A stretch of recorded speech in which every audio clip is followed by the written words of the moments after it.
Le chef de l'État Idriss Déby Itno, chef suprême des armées, reçoit la solidarité et fidélité de ses frères d'armes suite à l'accident d'avion qu'il a connu à Kalaït le 28 octobre dernier. Bientôt une maison de la femme tchadienne, le coup d'envoi de la construction de l'immeuble a été donné ce matin au quartier Djari. Rendre compte des 4 ans d'activité, tel est l'objet de la rencontre d'échange tenue ce matin entre le comité sportif tchadien et les présidents des fédérations sportives. Et puis à suivre dans ce journal, à la fin de ce journal, la lecture d'un décret. Madame, Messieurs, bonsoir et bienvenue dans ce journal télévisé en français. Je le disais en titre, le chef de l'État Idriss Déby Itno a reçu ce matin le chef d'état-major général des armées et les commandants des grandes formations militaires conduits par le ministre de la Défense nationale. Ils sont allés renouveler leur solidarité et fidélité au président de la République, chef suprême des armées, Idriss Déby Itno, suite à l'accident d'avion qu'il a connu à Kalaït le 28 octobre dernier. Nassour Nojiti. Il est 11h, c'est vendredi 9 novembre 2012. La mise en place est terminée dans la salle d'audience de la présidence de la République. Le protocole d'État annonce l'entrée du président de la République, chef de l'État, chef suprême des armées. Le chef d'état-major général des armées, le général des divisions, Yambay Massira Abel, ordonne le salut au chef suprême des armées. Le chef de l'État, chef suprême des armées, Idriss Déby Itno, leur ordonne de se mettre à l'aise. Ordre exécuté. C'est dans ce décor que commence la cérémonie de solidarité et de fidélité au chef suprême des armées avec l'allocution du ministre délégué auprès de la présidence de la République, chargé de la défense nationale et des anciens combattants. C'est le lieu de remercier le Tout-Puissant et de le glorifier pour avoir épargné le Tchad d'un chaos dont lui seul connaît le désastre pour le moins dramatique qui en résulterait pour notre pays. Excellences, vos frères d'armes sont les premiers concernés par le drame que la Providence a écarté de votre personne, car ils savent mieux que quiconque les risques que vous avez toujours pris lorsque le pays est au bord des dangers imminents et ce, souvent au prix de votre vie. Aussi expriment-ils une fois encore, à travers moi, leur gratitude. Excellence, vous avez mis le pays sur le rail de l'émergence, sur le rail du développement. Et cela ne peut se faire sans une armée responsable, sans une armée nationale, sans une armée restructurée, refondée, rénovée. Après cette allocution, la quarantaine d'officiers généraux et supérieurs de l'état-major général des armées et les commandants des grandes formations ont tenu à exprimer au président de la République, chef de l'État, chef suprême des armées, leur indéfectible fidélité et honneur de servir la patrie. Debout, le chef de l'État a serré les mains de chacun d'eux en répondant à leurs vœux en ces termes, je cite, « Merci beaucoup », fin de citation. Justement, par rapport à l'accident de l'avion présidentiel survenu à Kalaït, une marche de soutien a été organisée à Bibidja. La population était sortie exprimer sa compassion et remercier le Tout-Puissant pour avoir sauvé la vie du chef de l'État. Ganda Wamian. La population de Bibidja et ses environs a délaissé ses activités quotidiennes pour apporter sa compassion et son soutien au chef de l'État Idriss Déby Itno, qui a échappé miraculeusement à un accident d'avion à Kalaït. Ce sont toutes les couches sociales du département de la Nia qui ont voulu, à travers cette marche, remercier le miséricordieux d'avoir évité au peuple tchadien le pire. Après avoir parcouru les différentes artères de la ville de Bibidja, la caravane s'est arrêtée à la place publique du chef-lieu du département. Le département de la Nia souhaite une longue vie à son excellence Idriss Déby Itno et son gouvernement, et de parachever son programme politique de la Renaissance et d'assurer le développement harmonieux de notre pays, le Tchad. J'adresse de tout mon cœur à toute la population venue nombreuse de soutenir le président de la République. Que le Dieu Tout-Puissant nous bénisse tous. Ce fut également une occasion pour les religieux d'adresser des prières et des témoignages à Dieu pour avoir sauvé le chef de l'État et sa délégation de cet accident qui a failli être tragique pour le pays.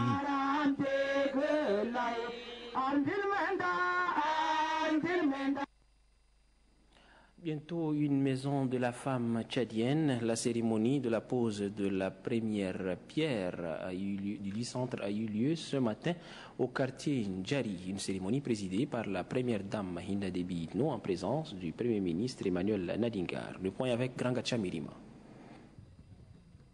Éduquer une femme, c'est éduquer une nation. C'est fort de cet adage que les plus hautes autorités ont inscrit les femmes et la jeunesse au cœur du programme du développement socio-économique du Tchad.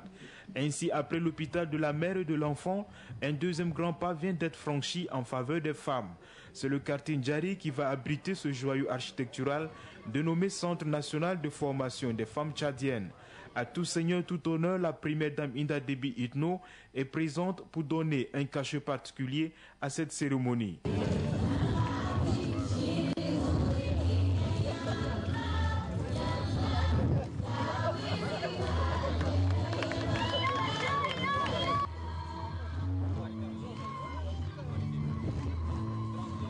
La femme tchadienne est placée au centre des préoccupations du président de la République, Idriss Déby Itno, qui la souhaite au cœur des instances de décision. Mais cette ambition passe nécessairement par la formation. La maison de la femme tchadienne est donc une réponse tangible de la volonté politique du gouvernement tchadien, saluée par la République populaire de Chine. La femme tchadienne, qui représente plus de 52% de la population du Tchad, contribue à plus de 80% à la production agricole. Forte de cette lourde tâche, elle constitue l'actrice majeure du développement et de la renaissance du pays, enclenchée par les plus hautes autorités. La femme tchadienne demeure indéniablement le souffle de la nouvelle dynamique amorcée. Le gouvernement a des grandes ambitions pour son développement et la femme tchadienne occupe une place de choix. Le Centre national de formation des femmes tchadiennes sera un haut lieu de promotion des mères, sœurs, épouses et filles tchadiennes. Il s'attellera en particulier à créer les conditions de la réalisation de la parité hommes-femmes dans les différents secteurs de l'activité économique du pays. Bâti sur une superficie de 2,4 hectares, les travaux de construction du Centre national de formation des femmes tchadiennes sont assurés par la société groupe de la compagnie économique et technique internationale de Shandong en République populaire de Chine. La cérémonie de réception de la maison de la femme tchadienne est prévue dans 20 mois. Un projet de 6,2 milliards de francs CFA. À l'issue de cette cérémonie, la première dame Mahinda Déby Itno a bien voulu nous situer sur l'objectif de cette action gouvernementale. Nous l'écoutons au micro de Grangacha Mirima. Dans 20 mois, on aura un siège, on aura une maison de la femme tchadienne. Donc, je me dis que c'est un très grand jour et toutes les femmes tchadiennes doivent être aujourd'hui fières.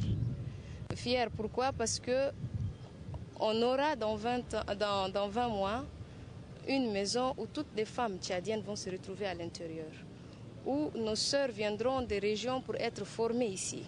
Il y aura plusieurs centres de formation à l'intérieur. Lorsqu'on avait pris, c'est vrai, l'initiative, on a pensé à la poterie, on avait dit à nos frères chinois qu'eux, ils sont très avancés dans les broderies, la poterie. S'ils peuvent nous faire quelque chose de ce genre pour former au moins les femmes tchadiennes. Et c'est grâce au gouvernement chinois qu'on aura notre maison. Et c'est vraiment un très grand plaisir. Je l'avais tantôt dit que en mars 2015, on se regroupera ici, du 1er au 7. Donc ça sera un très grand événement et puis une fierté pour toute la femme tchadienne. Depuis quelques jours, le ministère de la fonction publique organise un concours de recrutement des sages-femmes à la fonction publique. Ce matin, le ministre en charge du département et le secrétaire d'État à la santé publique se sont rendus à l'ENAS où ils ont visité les candidates admises pour la deuxième phase du concours. Estelle Abdelkader. Le ministère de la fonction publique et celui de la santé publique collaborent étroitement pour le recrutement des sages-femmes. Après la phase de présélection, les candidates sont soumises aux épreuves pratiques. Le ministre de la fonction publique et le secrétaire d'État à la santé rencontrent ces candidates pour s'enquérir de l'avancement de leurs travaux. La phase pratique du concours se déroulera à l'hôpital de la mère et de l'enfant et à l'hôpital de l'amitié chino-tchadienne. Le ministre de la fonction publique a saisi l'occasion pour se réjouir de l'organisation de ce concours. Votre formation engage le gouvernement. Je veux vous souhaiter bonne chance pour la phase pratique qui a 60% de résultats. Le secrétaire d'État à la santé interpelle pour sa part les écoles privées impliquées dans le processus à respecter le cahier des charges. La santé, c'est un département vraiment sensible. On s'occupe de la santé des Tchadiens, comme le ministre de la fonction publique vient de dire. Nous, on cherche vraiment des gens de qualité. Elles sont actuellement 25 sages-femmes formées à poursuivre la phase pratique de ce concours de recrutement. Au début, elles étaient 174 candidates. Le ministre de l'Agriculture et de l'Irrigation s'est rendu pour sa part à Abgaoui, un village situé à 60 km de N'Djamena. Accompagné des techniciens de son département, il est allé constater les dégâts causés par les eaux de pluie. Marale Joséphine. C'est dans le cadre de suivi et évaluation des campagnes agricoles de l'année en cours que le ministre de l'Agriculture et de l'Irrigation a effectué cette descente sur le terrain. Il est accompagné dans ce déplacement par les différents chefs de service de son département. À Abgaoui, où le ministre est passé, il a eu une rencontre de travail avec les producteurs.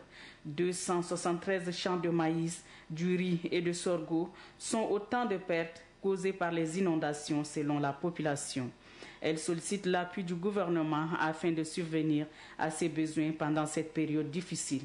Le chef du département de l'agriculture et de l'irrigation, Djimé Adoum, tout en reconnaissant le travail abattu par la population de ce village, a affirmé que des efforts ont été consentis par le gouvernement pour la prise en charge des sinistrés. Toutefois, il promet s'investir personnellement auprès des plus hautes autorités afin de répondre favorablement aux attentes de celles-ci.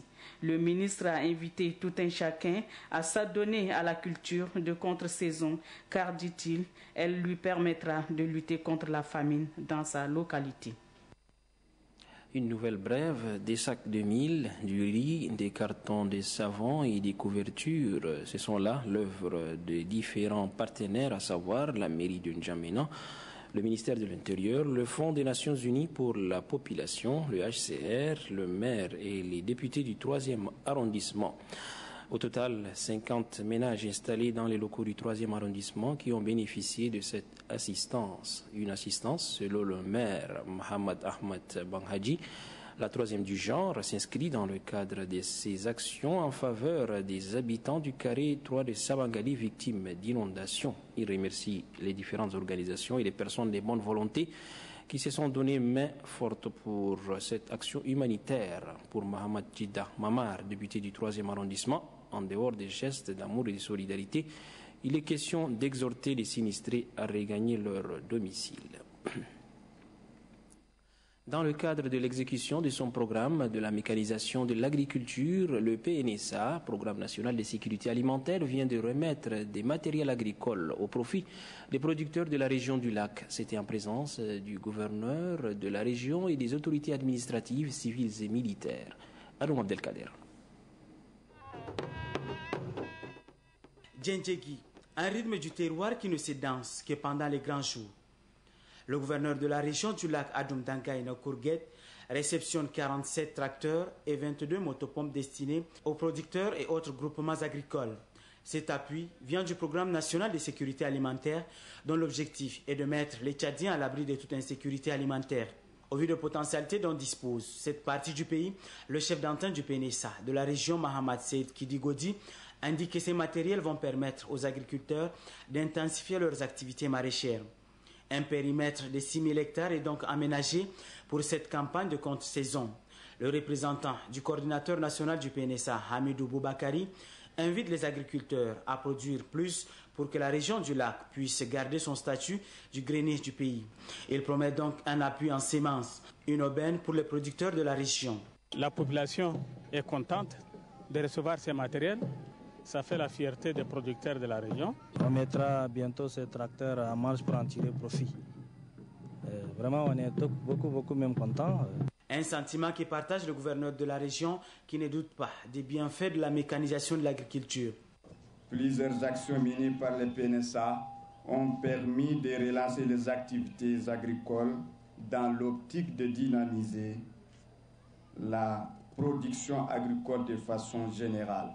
Ces actions comprennent, entre autres, le moyen d'exor, entendez par la motopompe ou pompe immergée, les petits matériels et équipements agricoles, des aménagements hydro-agricoles, les intrants, semences, produits phytosanitaires, carburants, l'appui à l'élevage et à la préservation de l'environnement, l'amélioration des conditions nutritionnelles, etc. Une descente sur les périmètres aménagés pour la culture de contre-saison a permis à la délégation d'assister à une démonstration des tractoristes. Après le Wadaï, le ministre de la Jeunesse et des Sports se trouve dans la région de Wadi-Fira. À Biltine, Haïkal Zakaria Djibrine a eu des séries de rencontres avec les organisations des jeunes avec qui il a été question des modalités d'octroi du Fonds national d'appui à la jeunesse. Doba Robert. Le ministre de la Jeunesse et des Sports, Haïkal Zakaria Ben Djibrine, est à Biltine dans le Wadi-Fira pour sensibiliser les jeunes sur les opportunités offertes par le Fonds national d'appui à la jeunesse. Pour aider les jeunes de Wadi-Fira à mieux appréhender ces opportunités, le ministère a initié une formation en entrepreneuriat à l'intention des responsables d'associations et des organisations de la jeunesse de Biltine. Avec cet ambitieux projet, souligne le gouverneur de la région de Wadi-Fira, les jeunes de sa circonscription administrative pourront enfin se prendre en charge. Mohamed Delio invite donc les jeunes à faire ces projets qui est à mettre à l'actif du président de la République Idriss Déby Itno. Situant le but de sa mission à l'intérieur du pays, le ministre de la Jeunesse et des Sports, Haïkal Zakaria Ben Djibrine, souligne que son département souhaite voir la jeunesse tchadienne plus entreprenante et rigoureuse dans la gestion des fonds qui seront mis à leur disposition. Nous invitons donc tous les jeunes tchadiens de deux sexes, et particulièrement ceux de Wadi-Fira, à développer en eux l'esprit entrepreneurial en rapport avec les potentialités du milieu. Par ces sursauts, vous aurez contribué à l'émergence du Tchad, de la renaissance, et la problématique du chômage et du sous-emploi ne sera plus qu'un lointain souvenir. Mon département, par le biais du Fonds national d'appui à la jeunesse, accompagnera les jeunes de 18 à 35 ans désirés de s'installer à leur propre compte en finançant les projets élaborés après leur formation en entrepreneuriat et dans l'esprit de la Charte africaine de la jeunesse ratifiée par le Tchad en 2008. Haïkal Zakaria Ben Djibrine a mis terme à sa tournée de sensibilisation et d'information dans le Wadi-Fira par la visite du chantier du stade Omnisport de Biltine. Ici, les travaux semblent en bonne voie, ce que le ministre de la Jeunesse et des Sports a salué. Dans le reste de l'actualité, les conseillers municipaux et cadres du ministère de l'Administration du Territoire et de la Décentralisation ont mis un terme à leur formation. Formation axée sur la planification, la gestion communale et la décentralisation. La clôture est faite par le secrétaire d'État à l'administration du territoire, Mohamed Mbodou Abdoulaye. Reportage Estelle Abdelkader. Ils sont plus de 85 cadres venus du ministère de l'Administration du Territoire et de la Décentralisation, du gouvernorat et de la mairie d'N'Djamena à recevoir leurs attestations. Pendant 3 semaines, ils ont échangé sur 5 modules, à savoir l'organisation et l'attribution des collectivités territoriales décentralisées, les modalités de collaboration entre les services déconcentrés de l'État et les collectivités territoriales décentralisées, le contrôle de l'égalité, l'élaboration, l'exécution du budget communal, ainsi que la mise en œuvre des plans de développement communal. Après les échanges en atelier, les participants ont présenté la synthèse de leurs réflexions et quelques recommandations. Au gouvernement d'adopter tous les décrets d'application de la loi numéro 9 portant un statut particulier de la ville de N'Djamena, de revaloriser la filière des collectivités territoriales de l'ENAM, au ministère de l'Administration du Territoire et de la Décentralisation, de faire assister le maire et ses adjoints lors des prochaines sessions de formation. Le secrétaire d'État à l'administration du territoire et à la décentralisation, Mohamed Mbodou Abdoulaye, se réjouit de la tenue de cette formation qui, selon lui, concourt à la politique du chef de l'État en matière du projet de développement. Vous retournez dans vos services respectifs avec de précieux outils de travail, j'en suis convaincu. Je pense que vous serez désormais apte à mieux cerner les différents paramètres de la politique de la décentralisation, car vous, conseillers municipaux de la ville de N'Djamena, vous contribuez efficacement à l'approfondissement et à l'ancrage de nouveaux modes de gestion administrative et financière dans les habitudes quotidiennes de vos concitoyens. L'attaché de coopération Patrice Thévier réitère l'engagement de la France à soutenir les actions du gouvernement dans la mise en œuvre de la décentralisation. Pour leur part, les enseignants du supérieur se sont retrouvés cet après-midi à Darda pour revoir quelques dysfonctionnements liés au système LMD, licence master doctorat. C'est autour du thème implémentation du système LMD à la faculté des sciences économiques et de gestion que les participants se concertent. C'est le recteur de l'université de N'Djamena qui a ouvert les travaux. Adoumbe Hortense. Du système classique en passant par le système modulaire, les autorités en charge de l'enseignement supérieur appliquent depuis 2008 le système licence, master, doctorat, LMD. Dans ce système, les matières sont semestrialisées et le volume horaire converti en crédit. Mais dans sa pratique, les enseignants-chercheurs font face à quelques dysfonctionnements. À ces assises, ils se concertent pour une éventuelle harmonisation. Donc nos enseignants doivent maîtriser tout cela et doivent également savoir qu'il existe également l'itinérance des étudiants. Un étudiant d'une faculté de sciences économiques et de gestion peut suivre une matière complémentaire ou itinérante dans une autre faculté. Sa note est transmise administrativement parlant de la faculté où il la suit vers sa faculté d'origine. Il existe également le travail personnel de l'étudiant, qui est évalué également et converti en crédit. Pour mieux harmoniser le système LMD et renforcer la capacité de compréhension des participants à ce sujet, les thèmes relatifs aux tests régissant le système LMD et les enjeux et défis de la recherche seront débattus. L'Initiative pour la transparence des industries extractives, ITIE, a organisé hier au CEFOD une journée d'information sur son deuxième rapport. But, informer la population sur la gouvernance des revenus publics des industries extractives. Anastasie Bissi nous fait le point. Ce deuxième rapport de l'Initiative pour la transparence des industries extractives ITIE présente premièrement les revenus perçus par l'État tchadien auprès des entreprises extractives. Le document rapporte également les paiements déclarés par ces entreprises pour les années 2007, 2008 et 2009. Pour l'organisation, il s'agit d'éclairer la population sur la gouvernance des revenus publics issus de l'exploitation du sous-sol. Le Haut Comité national de l'ITIE s'est basé sur les déclarations des entreprises et de l'État pour produire le rapport. Et le résultat présente des écarts de flux. En réalité, bon an, mal an, depuis la mise en exploitation de notre pétrole, le taux varie entre 60 et 70-75% de ressources pétrolières dans nos recettes fiscales. Et donc, nos propres efforts sont évalués à peu près à 30-35% de recettes ordinaires. Il peut y avoir une différence du fait de cette fluctuation de taux. Il peut aussi y avoir, disons, un écart du fait qu'il y ait une erreur, par exemple, dans le calcul des impôts. Pour le vice-président de l'ITIE, Mandonodi Gilbert, ce document est un outil au service du développement. Il contribue à améliorer le dialogue sociopolitique, à réduire la pauvreté et consolider le développement durable du pays.